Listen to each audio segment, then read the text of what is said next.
Formation of image.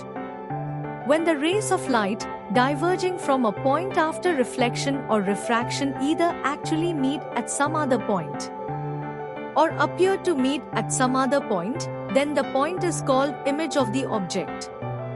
Types of image. The image can be of two types. A. Virtual image.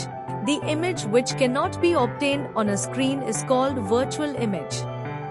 It is formed when light rays, after reflection or refraction, do not actually converge but appear to diverge from a point. These rays appear to intersect geometrically when traced backward. A virtual image is always erect. The image of an object formed by a plane mirror or by a convex mirror is virtual. In a given figure 7.5, the image I of the object O is a virtual image. The light rays diverging from points OA and OB, after being reflected, continue to diverge along paths AC and BD. However, to an observer, these rays seem to be diverging from point I. Hence, I represents the virtual image of O. B. Real image. The image which can be obtained on a screen is called a real image. It is formed when light rays after reflection actually intersect. A real image is always inverted. The image of an object formed by a concave mirror is real.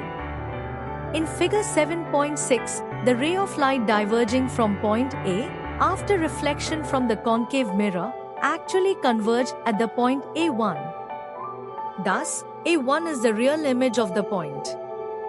Table 7.1 Differences between virtual images and real images.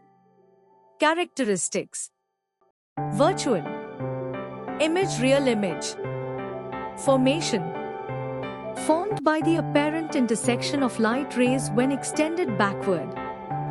Formed by the actual convergence of light rays. Image location. Appears to be located behind the mirror or lens. Located in front of the mirror or lens. Interaction with screens. Cannot be projected onto a screen. Can be projected onto a screen. Nature. Always upright. Can be either upright or inverted. Examples. Image seen in a plane or convex mirror and in certain lenses. Image formed by concave mirrors, converging lenses, and on movie screens. Geometric demonstration of image formation by a plane mirror. To illustrate geometrically that the image formed by a plane mirror is located as far behind the mirror as the object is in front of it, consider the following setup. Figure 7.7.1. Place an object O in front of a plane mirror denoted as MM. To a light ray originating from point O and traveling perpendicular to the mirror will reflect back along the same path. Another ray traveling along OB will reflect along BC, with BN as the normal, obeying to the laws of reflection. 3. Extend lines OA and CB backward until they intersect at point I.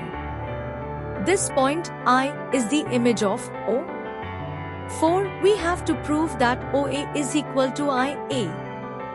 Since the triangles are similar, the corresponding sides are proportional, leading to the conclusion that OA is equal to IA. Thus, it is geometrically proven that in a plane mirror, the distance of the image behind the mirror is equal to the distance of the object in front of it.